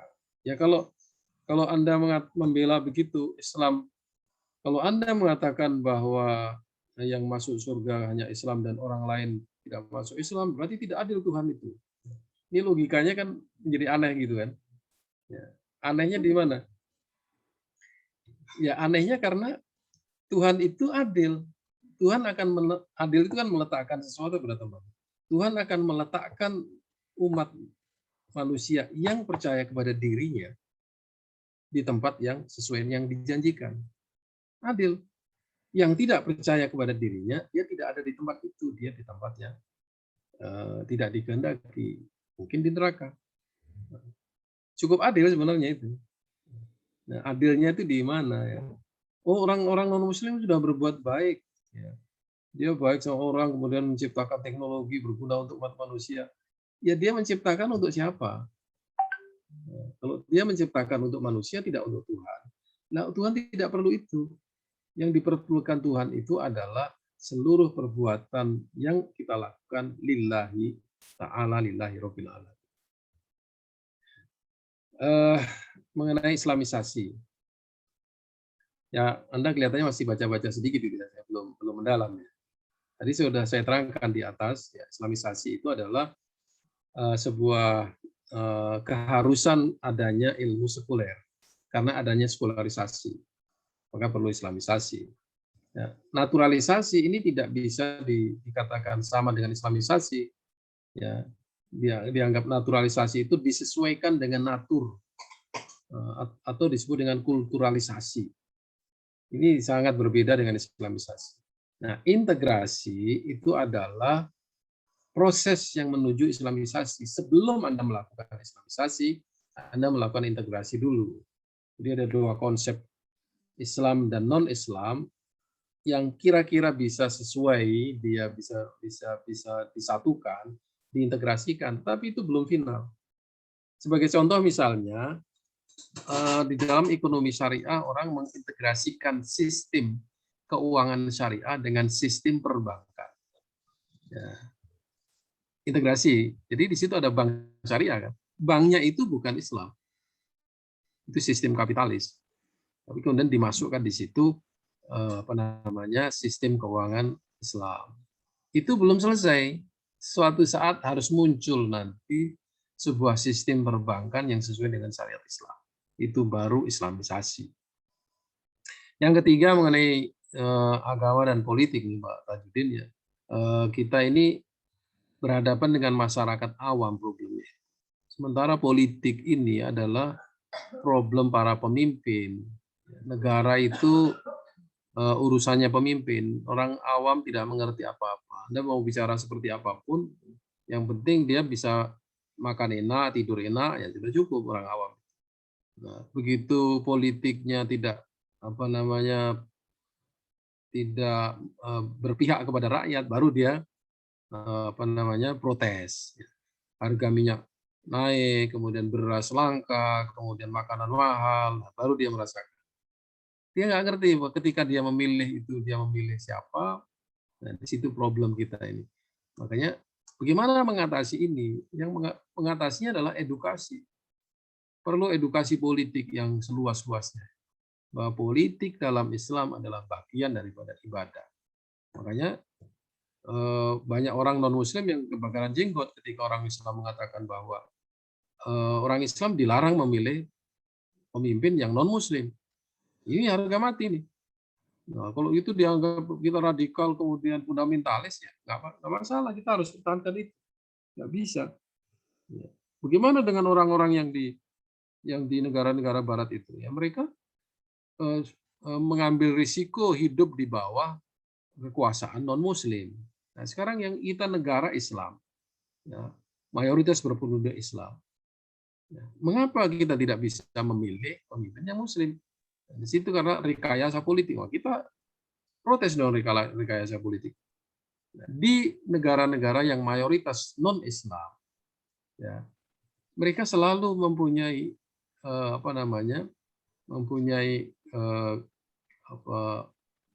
politik supaya tidak ada non agama mereka atau tidak ada Muslim yang bisa berkuasa di situ. Di India Anda mimpi untuk menjadi menteri, ya, menjadi pegawai negeri pun itu tidak mudah di India. Di Bali Anda mimpi menjadi gubernur, itu dikuasai oleh orang Hindu. Tapi di tempat-tempat lain orang ingin menjadi kepalanya orang-orang Islam. Di sini intolerannya non-Muslim itu di sini. Intolerannya non-Muslim. Nah, orang-orang Islam di zaman dahulu memberi tempat kepada menteri-menteri yang non-Muslim. Di zaman dulu itu pada zaman Abbasiyah. Ini. Nah, sekarang bagaimana merubah situasi seperti begini? Kita harus merubah sistem politik kita ini dari sistem money politik menjadi politik yang cerdas. Itu akan dikerjakan dan akan dirubah oleh pemimpin-pemimpin kita sendiri. Ya, ada di daerah-daerah tertentu itu karena dikasih uang, pesantren dikasih uang, dia suruh memilih, ternyata anggota legislatif yang dipilih itu adalah non-Muslim. Karena ada uangnya dia terima. Di situ lemahnya umat kita tentang syariah dan lemahnya tentang akidah yang berdampak terhadap amal soleh. Itu masalahnya. Oke. Ya, syukron Ustaz, syukron. Baik, terima kasih Ustaz atas jawabannya. Kemudian kita masuk kepada sesi atau termin yang kedua, yakni pertanyaan yang diajukan lewat kolom chat. Di sini sudah banyak pertanyaan Ustaz, namun kita akan pilih hanya beberapa saja Ustaz, karena mengingat waktu yang sedikit. Di sini ada pertanyaan dari Saudara Sandi Al-Uskuli. Nah, bagaimana memposisikan kebebasan dalam menuntut ilmu namun tetap berislam dan beriman. Kemudian juga ada pertanyaan dari Saudara Faisal, yakni bagaimana cara menjaga pandangan mata di lingkungan yang banyak orang yang tidak menggunakan hijab gitu. Apalagi kan sekarang mungkin ini juga berkaitan tentang realitas sekarang di mana cobalah laki-laki itu godul basar gitu itu satu. Nah, kemudian ada pertanyaan juga dari Ahmad Grinting, dari Saudara Ahmad Grinting di sini. Beliau menanyakan bagaimana sebaiknya Muslim dalam menjalankan ritual ekonomi di zaman sekarang, di mana sekarang riba itu banyak bertebaran di mana-mana ya, khususnya yang berkaitan dengan masalah perbankan terkait masalah pinjam meminjam di bank. Mungkin itu saja Ustaz, 3 pertanyaan ini Ustaz.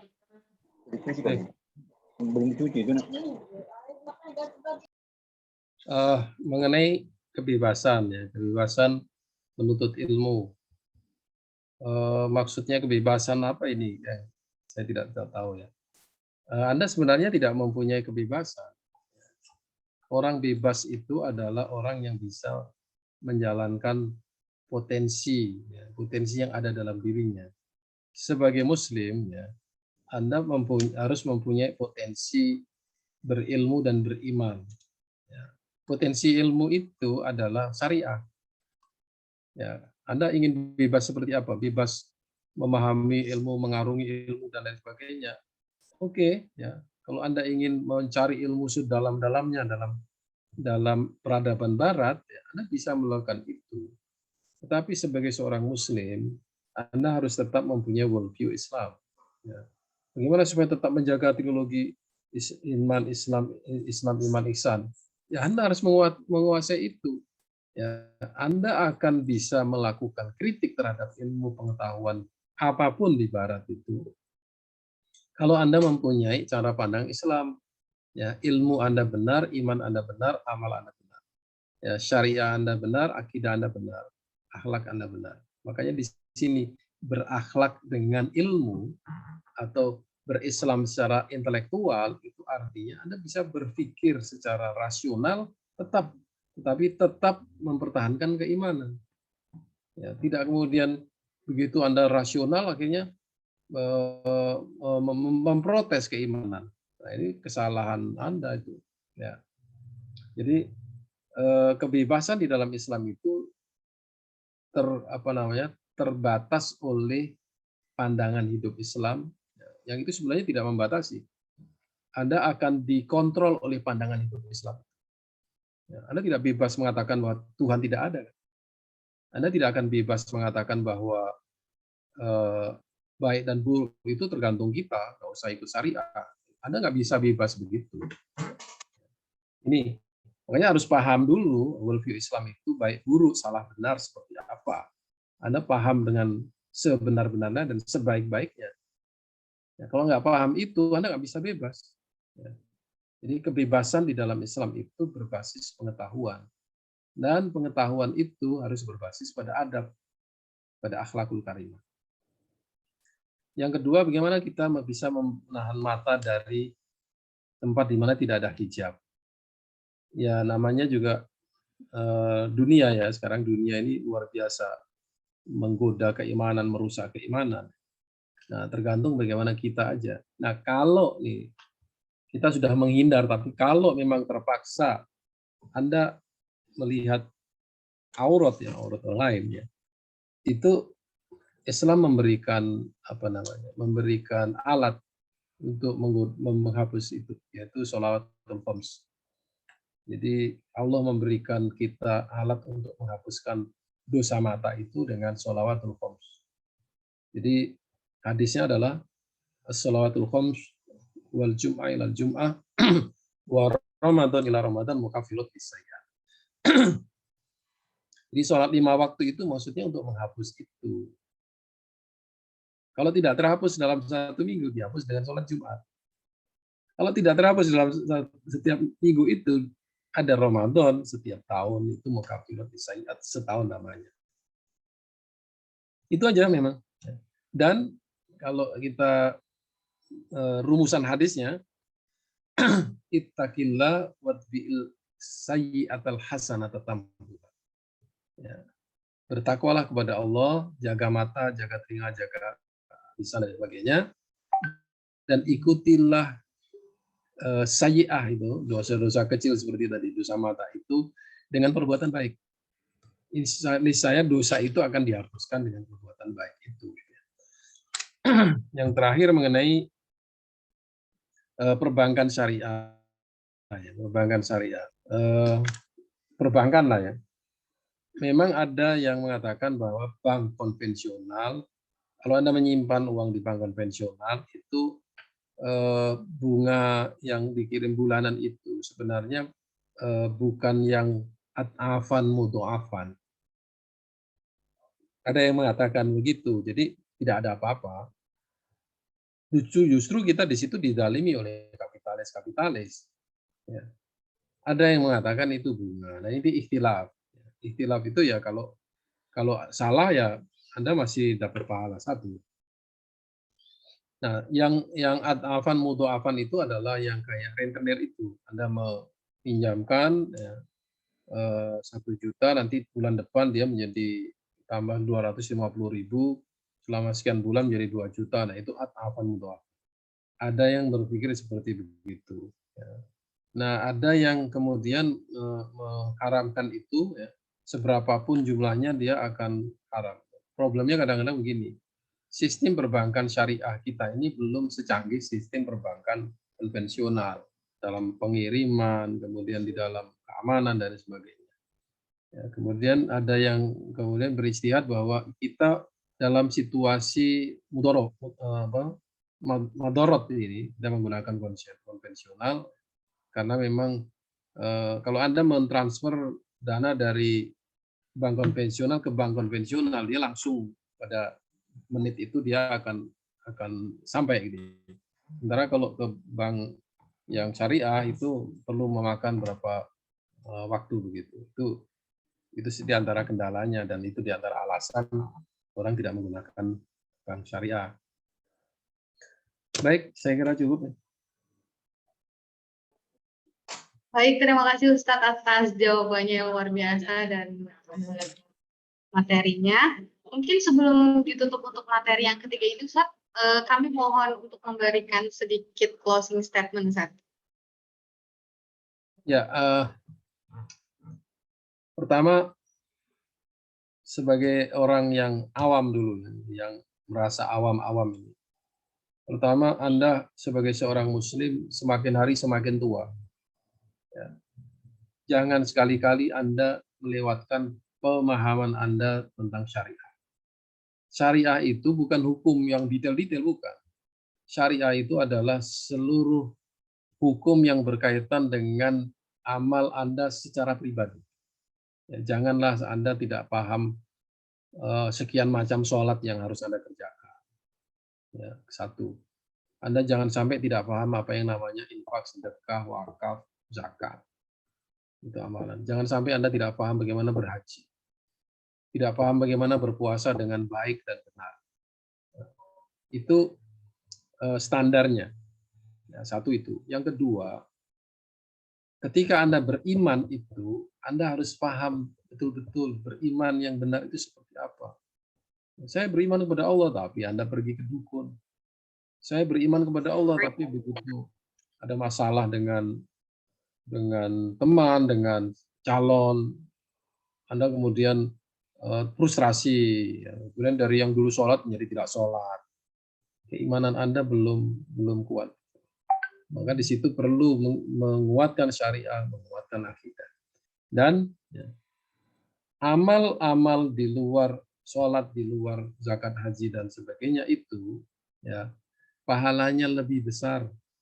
Makanya tadi Syakib mengutip pernyataan Hasan Al-Basri, ya, saya lebih suka membantu orang daripada sholat 1000 rakaat.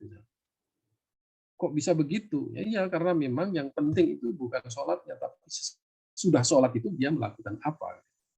Itu yang penting. Dan itu adalah amal soleh. Makanya kalau Anda beriman, Anda harus sertai iman itu dengan amal soleh. Jangan sampai hanya beriman saja, begitu beramal Anda rusak. Nah, situ. Nah, akhlak itu sebenarnya adalah ketika iman Anda implementasikan dalam bentuk amal, dan amal itu bisa amal sosial, bisa amal individual, dan itu menjadi sebuah akhlak al-karimah atau akhlak yang mulia. Itu sebenarnya inti daripada minhaj yang saya maksud.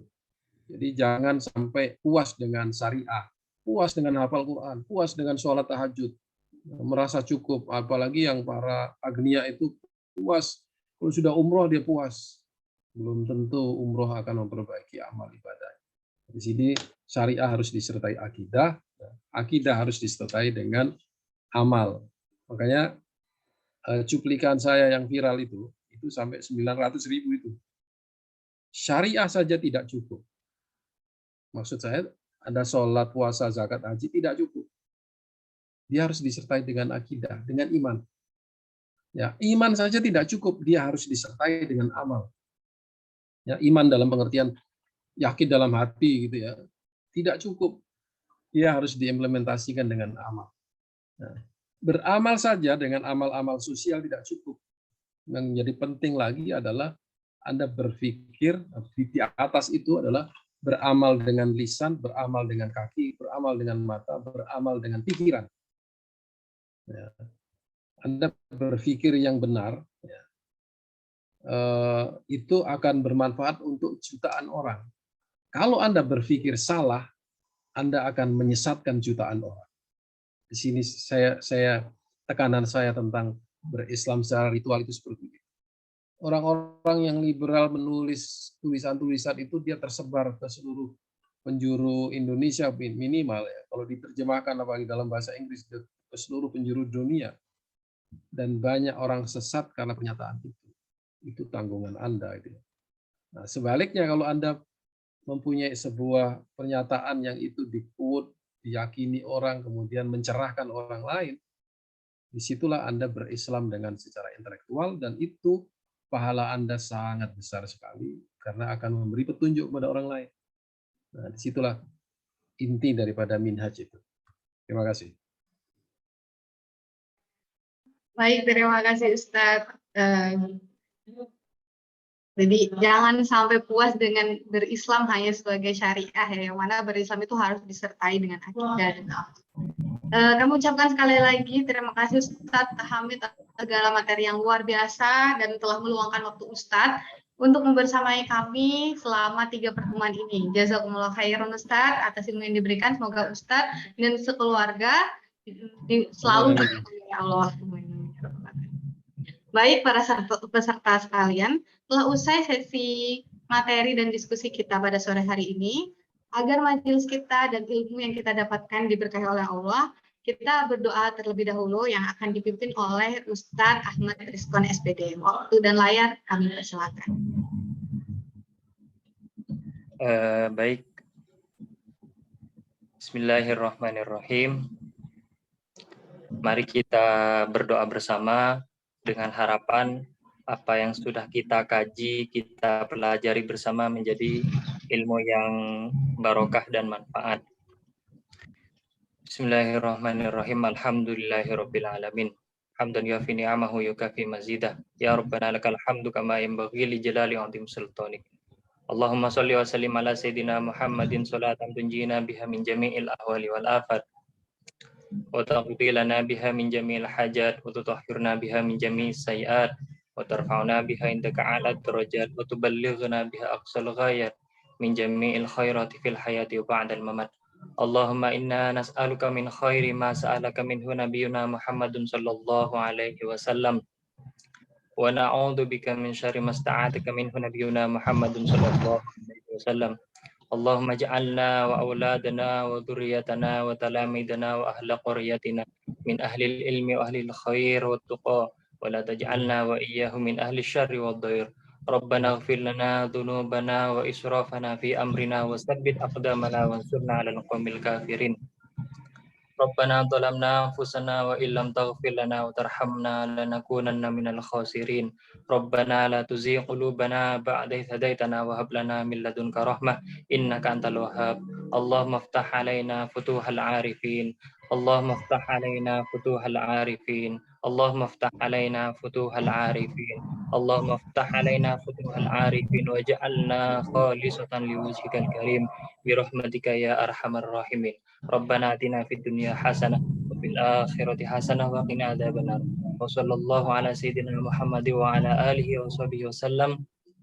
Subhana rabbika rabbil izzati amma yasifun wa salamun alal mursalin walhamdulillahi rabbil alamin. Subhana rabbika rabbil izzati amma yasifun wa salamun alal mursalin walhamdulillahi rabbil alamin. Subhana rabbika rabbil izzati amma yasifun wa salamun alal mursalin walhamdulillahi rabbil alamin. Bisirril Fatihah. Alhamdulillahi rabbil alamin arrahmanir rahim maliki yaumiddin iyyaka na'budu wa iyyaka nasta'in. Ihdinas siratal mustaqim siratal ladzina an'amta 'alaihim ghairil maghdubi 'alaihim waladdallin. Rabbi firli wa liwalidayya wal mu'minin. Kami kembalikan ke moderator. Baik, terima kasih kepada Ustadz Ahmad Rizkon. Sebelum kita mengakhiri acara pada sore hari ini, izinkan kami mendokumentasikan kegiatan. Dimohon kepada Bapak, Ibu, Ustadz Ustadzah dan teman sekalian untuk menyalakan kamera Zoom masing-masing. Baik, silakan dinyalakan dulu kameranya. Ya, bagus. Nah, baik. Silakan berikan pose yang terbaik di akhir kajian ini ya. Tahan dulu sampai selesai. Oke. Nah, pada hitungan ketiga nanti admin akan dari panitia akan memfoto layar yang ada pada slide. Oke. 1, 2, 3. Sekali lagi. 1, 2, 3. Baik, terima kasih. Nah, kita masuk pada acara yang terakhir, yakni adalah penutupan. Mari kita tutup acara pada sore hari ini dengan bacaan hamdalah dan kafaratul majelis. Alhamdulillahirabbil alamin. Subhanakallahumma bihamdika asyhadu alla ilaha illa anta astaghfiruka wa atubu ilaik. Baik, kami ucapkan selamat berbuka puasa bagi para peserta bedah buku dimanapun berada. Semoga puasa kita diterima oleh Allah Subhanahu wa Ta'ala. Dan kami umumkan bagi seluruh peserta bahwa pendaftaran program kaderisasi ulama UNIDA masih dibuka, yakni pada pendaftaran di gelombang kedua sampai tanggal 9 Mei 2022. Nah, kemudian juga jangan lewatkan acara lain, ya, agenda-agenda lain, kajian-kajian lain dari komunitas Al-Munadi dengan memfollow IG almunadi.id. Juga jangan puas ya teman-teman sekalian dengan diskusi bedah buku kita dengan 3 pertemuan ini. Jadi jangan lupa baca buku Minhaj, di mana buku Minhaj ini bisa teman-teman dapatkan di kios bookstore, begitu juga dengan buku-buku mengenai pemikiran Islam dan Barat lainnya. Oke, saya mohon maaf jika ada kata-kata yang salah. Billahi taufiq wal hidayah. Wassalamualaikum warahmatullahi wabarakatuh. See you next time.